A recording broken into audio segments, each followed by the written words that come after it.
What's up, everybody? Welcome back to my channel here. I know it's been a while since I've brought you any Cube League content, but we're going to hop right into the April 2025 League.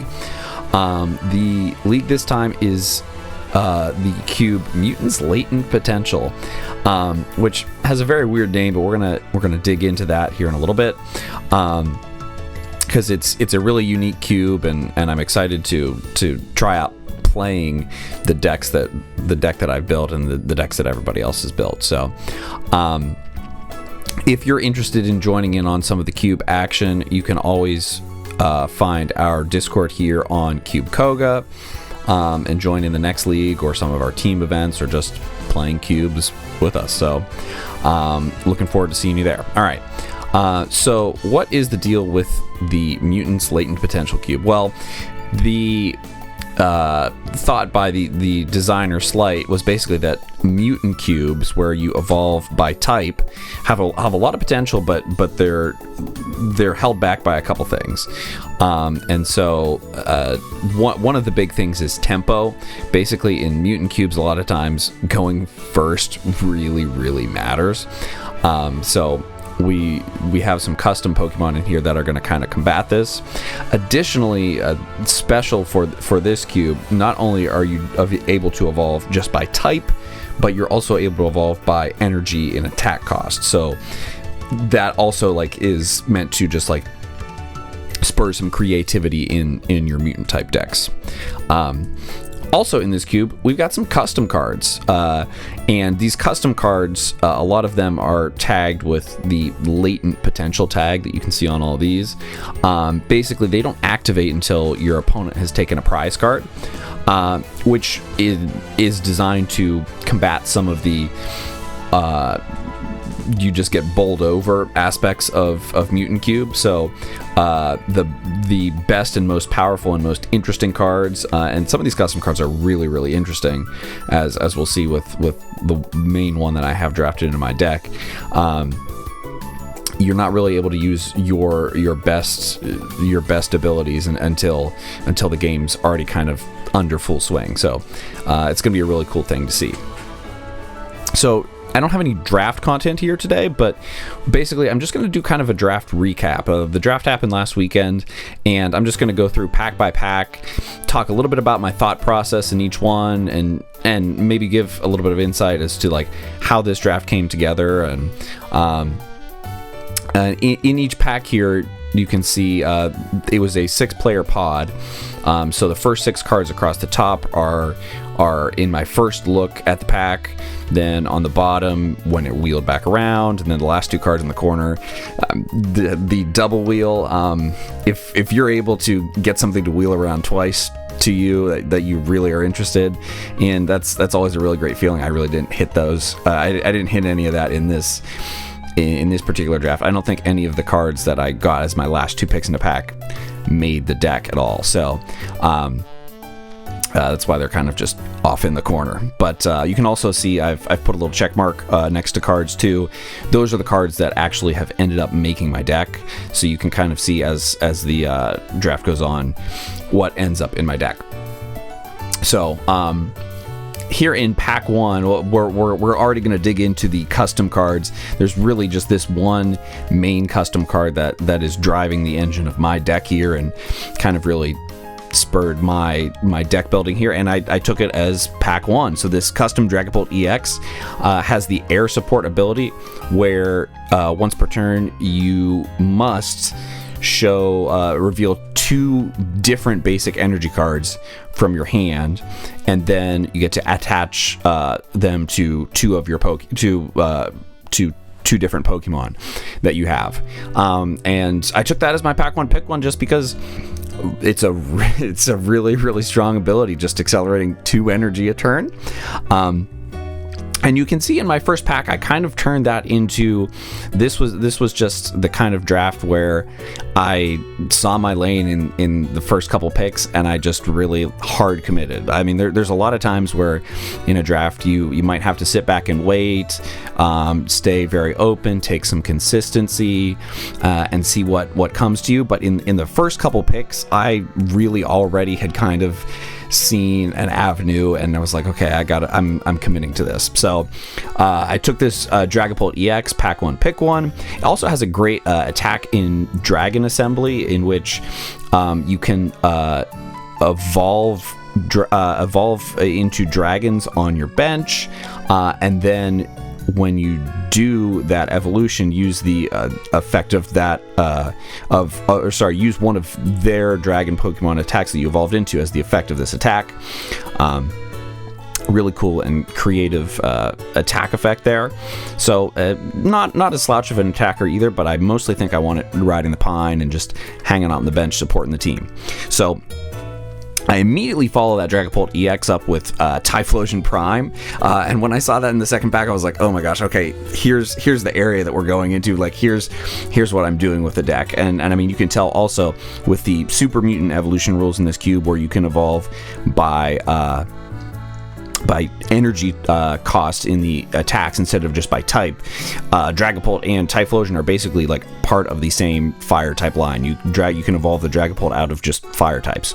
So we had a really great accelerator from hand in pick 1, and then pick 2. All right, I've got an accelerator from the discard pile, and you'll see coming around on the wheel the Victini EX, which has an attack for 150 and discard all fire energy from this Pokemon. It's like, okay, well, great.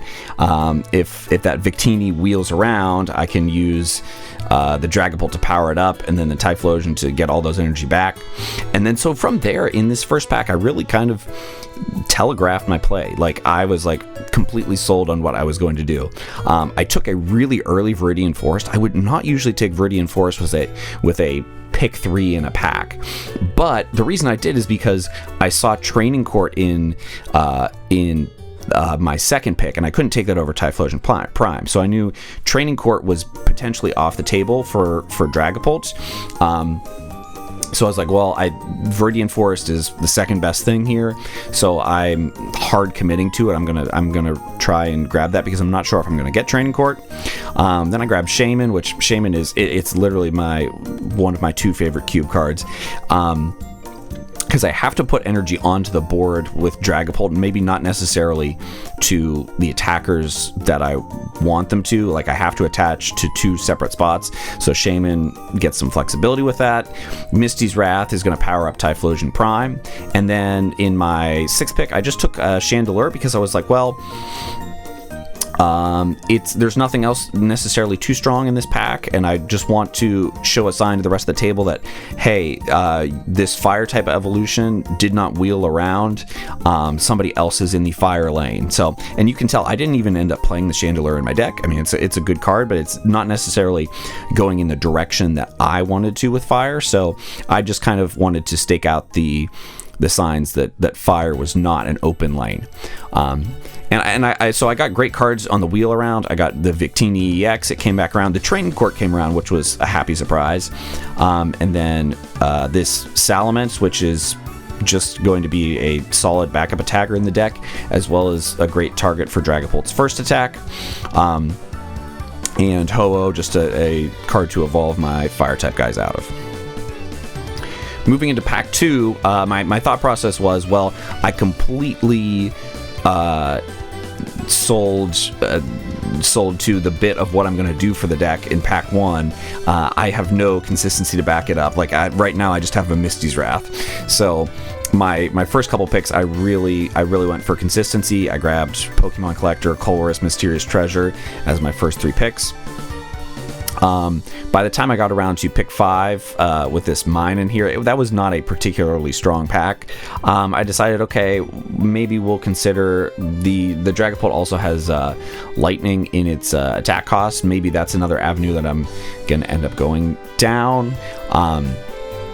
And it was immediately followed up by Pikachu EX. So this Pikachu is going to be one of my main attackers in the deck, as well as that Victini EX with its Topaz Bolt attack, where I may discard all energy from this Pokemon. If I do 60 more damage. So 3 for 120, not a bad swing. And I've got the energy acceleration to power it back up in 1 turn, so I can swing in, then use Typhlosion Prime to put a fire back. Use Dragapult to put any other color energy back, and then attach for turn, and then I've got another Topaz Bolt coming right at you. On the wheel around, I wheeled some great cards around that really just kind of showed me, okay, my area is really open. The Mag Mortar wheeled around for my first pack. I got a Fighting Fury belt all the way at pick 7, which is going to really complement my Pikachu and my Victini, and Superior Energy Retrieval and Blaziken. Just some really solid cards that are going to go in for my deck. And as we go through this, I kind of want to highlight a couple spots in the draft where I made a decision and it really kind of shaped where my deck was going, and these were some real inflection points for me in the draft. And the first one was pack 2 pick 1, and these were the 3 main cards that I was really considering at pick 1 in the second pack. I went with Pokemon Collector, but I was also really heavily considering Magmortar and heavily considering Delta Metagross. Magmortar, the reason I was considering Magmortar is because while I did get some of the good fire stuff from the first pack, I did let some other things go. There was a Cyril Edge EX that went by in the first pack, and I was like, well, did I do enough sending signals that I was going to be the fire guy at the table? Additionally, this Magmortar is probably the best fire attacker at a stage 1 level. A lot of the other fire guys are they're just other guys that have either supporting aspects, like the Ninetaleses, or so they didn't really have as strong of attacks, and this Magmortar is a great attacker. So I was like, well, do I really commit to this? And I made the kind of riskier play. It was just like, okay, I'm going to try and let this Magmortar wheel, and it did. The one thing that I did really let go around was this Metagross Delta.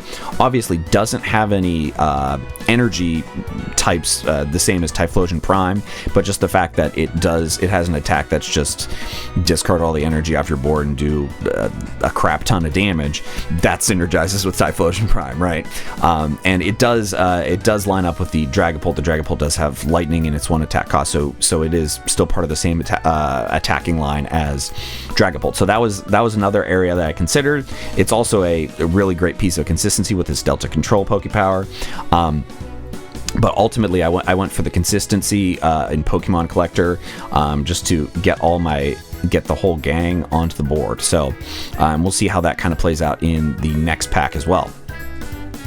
So following it up into pack 3, I feel like I got a lot of really great value.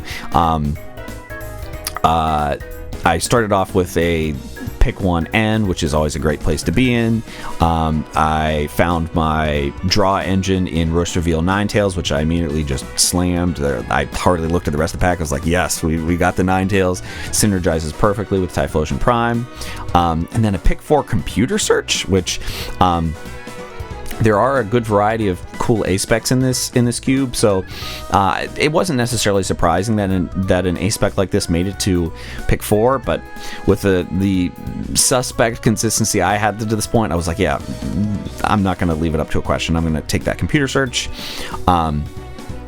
And one of the other interesting cards that you'll see, one of my wheels here in pack 3 in pick 12, the Spectrum Patch, which is a latent potential card, which is just a dark patch for any color as long as your opponent has taken a prize card. I mean, yeah, it just synergizes with my lane, and this is not the first time I got a really strong latent potential card. Later on, you'll see another couple instances of that too.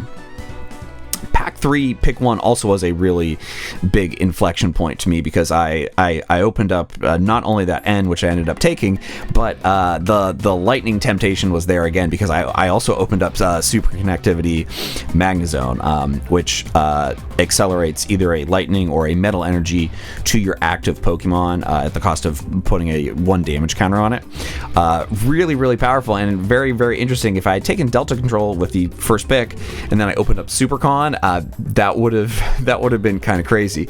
I shied away from it actually because I was like, well, I let the Delta Control go, so there is definitely a Lightning player at the table, and I don't necessarily want to fight over that, and I don't want to get involved in a mixed signals war. So I was kind of at that point trying to stay in my lane, but the temptation was real to take Magnezone there as well.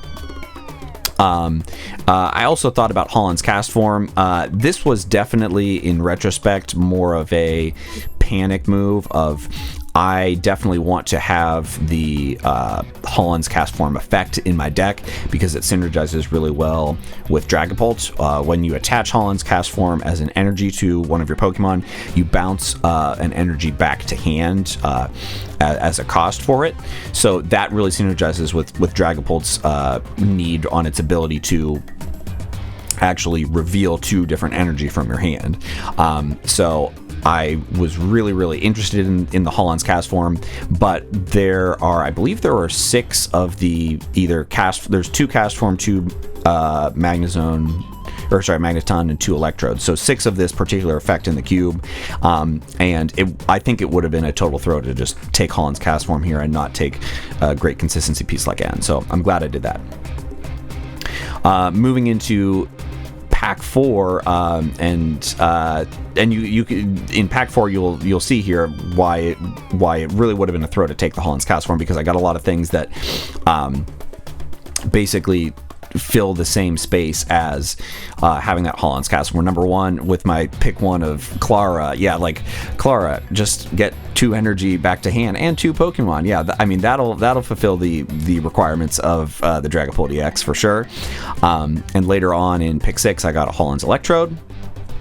One of the other picks that I really want to highlight here is the pick 4 Field Blower, and this is something now that the rest of the decks are kind of public as the league is starting, is there are a couple decks out there that are Curse Stone and Cessation Crystal base, and I knew when I saw this Field Blower here, I was like, there was other consistency that I could have taken here, but I was like, I cannot. I think there was a Pokemon Communication, but that wasn't even like that to me. That wasn't on the level of like, oh, I'm really heavily thinking about Pokemon Communication because it's great consistency. At that point, I was like, no, I have to take this Field Blower because I want to be disciplined, because I don't want to get stuck in a matchup where I just lose because either my abilities are all turned off or I'm racking up a tremendous amount of chip damage on the board that I can't get rid of the stadium. You'll also notice in this pack, I have the 2 wheels of the Scott's Pokénav and the DNA Injection, 2 of the latent potential cards that I think I got really late here. Both of them can't be played until my opponent's taken a prize card, but search your deck for a supporter card, reveal it, and put it in your hand from Scott's Pokénav. And DNA Injection, which is basically like a double quick ball or a double fastball. Really cool effect and really powerful, and I think I really got those really late for the value that they're going to bring. And then finally, moving on here into Pack 5, I opened up very surprisingly. I wasn't expecting to get a card like this. I already had my consistency engine with Roast Reveal Ninetales, but I also opened up Tempting Tune Altaria, which is going to fit in with my Dragon guys. A lot of my Dragon guys were just basically means to an end of just like actually part of a fire line, but this Altaria kind of stands alone on its own as part of its own dragon line in the deck. The ability on Altaria of Tempting Tune to put a supporter card on top of your deck every turn, I think it's going to be really strong in my deck because I just have a lot of really like high impact supporters. I got N, I've got Colress, I've got Judge, I've got Collector and Mentor. So like I don't have a lot of just like, oh, I've got Clara. Yeah, I don't have a lot of just like, okay, draw the cards supporters. I have a lot more of just like they're having an impactful effect. So Altaria I think is going to do really great. One of the cards that I think is going to be really strong with that is this Genetics Researcher card, which is a custom card for this cube.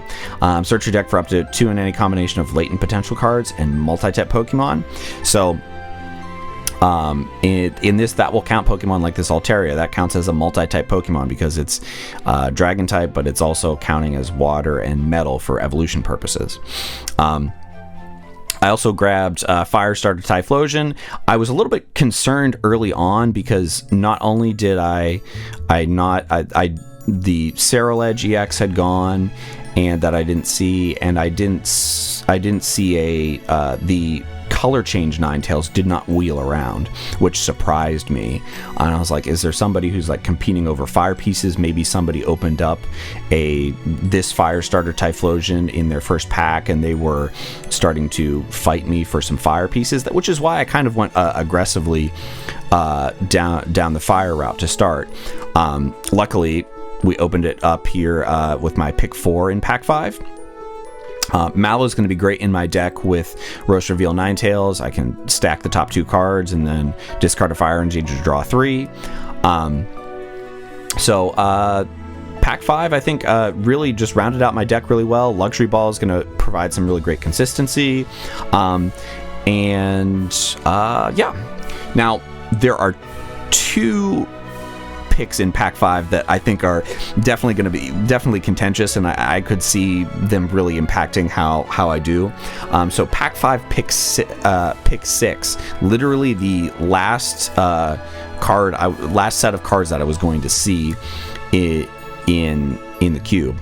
The pick between a Luxury Ball or Magneton with Magnetic Field. So Magneton's Magnetic Field ability, where you or Pokepower, where you discard any one card and then get 2 basic energy cards back from the discard pile. I'm sure you can see the synergy with Dragapult there. Basically just guaranteeing every turn that you're going to be able to use Dragapult's Pokepower to its fullest potential. So I took the Luxury Ball here, and I took it for a couple reasons. Number one, to keep my Pokemon line simplified. My line already kind of had a little bit of quirks with how it's going to be able to evolve. For example, the Altaria can't evolve into any of my fire type attackers, and then I also have, I think, one of my Dragon Pokemon can't evolve into fire types easily. So my line was already going to have a couple different quirks, and I thought adding in a lightning line was going to just make my deck a little bit convoluted. But I also kind of was already making picks in the draft with the idea that I wasn't getting this Magneton. So I've got Clara and Palpad and Superior Energy Retrieval, Training Court, and Viridian Forest, all effects that are going to get me energy to hand. So I kind of made the decision. I think Luxury Ball is going to be better for my deck in the long run, and that having this Magneton on my board is more of a win more for my deck than the Luxury Ball is, and the Luxury Ball is going to actually guarantee me getting the wins by getting the Pokemon I need to get into play. So that's why I went with the Luxury Ball. I wouldn't be surprised if people out there are like, Ben, you messed up. You should have totally grabbed the Magneton. But yeah.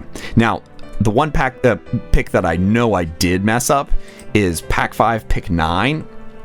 On the wheel around here, I took Brock's Grit over Isolation Chamber. And Brock's Grit, while it's a fine card, inevitably it's not in my deck, and I took it more as a hate draft because I already had better recovery. So I'm playing Clara with Palpad, I'm playing Rescue Stretcher, and I'm playing Superior Energy Retrieval. So Brock's Grit is really redundant in my deck. There was never a chance when I picked it that I was thinking I was going to draft it. But I just looked in a vacuum. It looked like, okay, this looks like the general best card in this pack if none of these cards are making my deck, so I should just take it. However, I didn't really think about the effect of Isolation Chamber and how it interacts with Victini EX. So Isolation Chamber, where all energy cards and attack costs become colorless, really plays well with Victini, which wants you to discard all fire energy from this Pokemon for its V-Create attack. So you can you're still able to use the V-Create attack. It's all colorless now, and you want to discard all fire energy? Well, you don't have any fire energy on your Victini, so all the energy just stay on, and you just do 150, 150, 150, 150. I did not see that interaction. I in the middle of the draft, I didn't see that was how that was going to pan out, and so I think I missed out on that potential for my deck. But I think Victini, I think I'm still going to be able to loop it pretty well. I don't have the ability to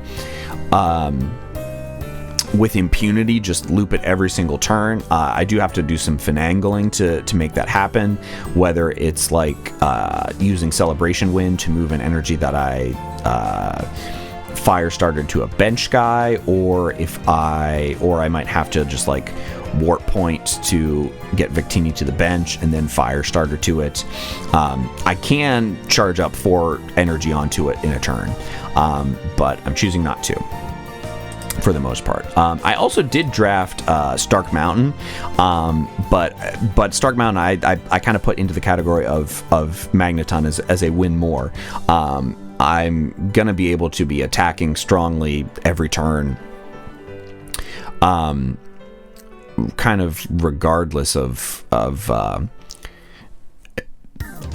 effect like that, and I'd rather have Training Court in play, like for a lot of the plays that I would want to make with Stark Mountain. Those plays start with me having Training Court in play at the beginning of the turn and then playing down Stark Mountain, so I didn't think that was great value for me. But all right, and here you can see the final deck build. I went ahead with 15 energy and a Holland's Electrode. I think for a deck that has this many energy requirements, you basically want to have 3 in a hand on any given turn. You have to be really high on energy, even with a superior energy retrieval and Clara and Training Court in the deck. Let me know in the comments what you think of my deck, how good you think it's going to do. I think this deck's going to be pretty good.